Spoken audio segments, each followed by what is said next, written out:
Hello mga ka-farmers! Welcome back to my channel. So for today's video mga ka-farmers ay pag-uusapan po natin ang tanong ng isa nating ka-farmer kung pwede ba ang sesikal sa buntis na inahing baboy.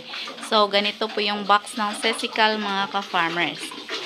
Yung direct answer po dyan, yes, pwedeng-pwede po itong sesikal mga ka-farmers. Sobrang ganda po nito para sa nagbubuntis nating mga baboy. Ang totoo mga ka-farmers, yung aming mga inahin, kahit dumalaga pa po, ay hinahaluan na po namin ng sesikal ang kanilang pakain mga ka-farmers. Hanggang magbubuntis, hanggang manganak mga ka-farmers. At tingnan nyo po yung mga biik niya. Ilang days pa po yan. Matagal pa po natin yung iwawalay mga ka-farmers, pero nang lumabas ang kanyang mga biik ay masiglang masigla po. And so far, hindi po tayo naka-encounter na magkakasakit sila mga ka-farmers. At yan po, makikita nyo, natuto na din silang kumain. Ayan po.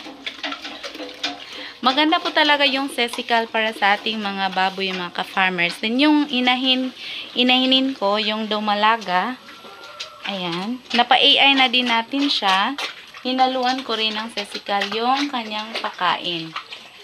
Kahit dati pa po, may sesikal na po yan mga ka-farmers. Ayan po. So, ito siya.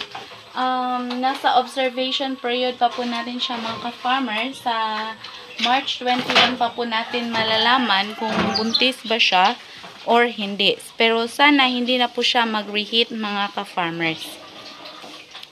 Para at least meron naman tayong kasunod na nabubuntis na baboy dahil ito sila, iwawalay natin sila sa March 24. Yan po yung ika-1 month nila mga ka-farmers. So ayan, mapapansin nyo po na masigla na po yung ating mga biik. So isa po yan sa benepisyo kapag hinaluan natin palagi ng sesikal ang pagkain ng ating mga inahin mga ka-farmers habang nagbubuntis. Ngayon na nagpapasuso pa siya, hinaluan pa rin namin yan mga ka-farmers. Ayan, ito yung mga vitamins na meron po ang sesikal. Meron siyang calcium, meron siyang vitamins na A, D, 3E. Meron din siyang minerals na iron, mga ganyan mga ka-farmers. Hindi ko na po alam yung ibang mga, anong mga symbol po yung iba.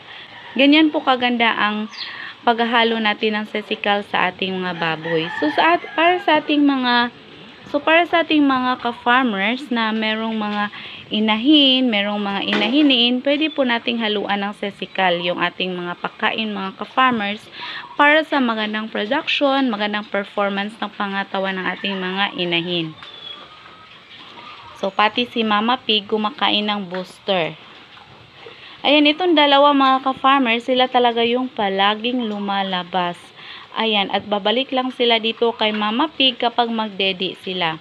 And one thing mga ka-farmers, kapag nahaluan natin ng sesikal ang pakain ni Mama Pig, isa po sa napapansin namin ay maganda po siyang magatas mga ka-farmers. So far, hindi po tayo nagkakaproblema sa kanya na mag-produce ng gatas. Maganda po talaga yung performance niya sa gatas mga ka-farmers. So, ayan. So, sana po ay nasagot natin yung katanungan ng isa nating ka-farmer kung pwede ba na haluan ng sesikal ang pagkain ng inahing baboy na buntis. So, pwedeng-pwede po mga ka-farmers.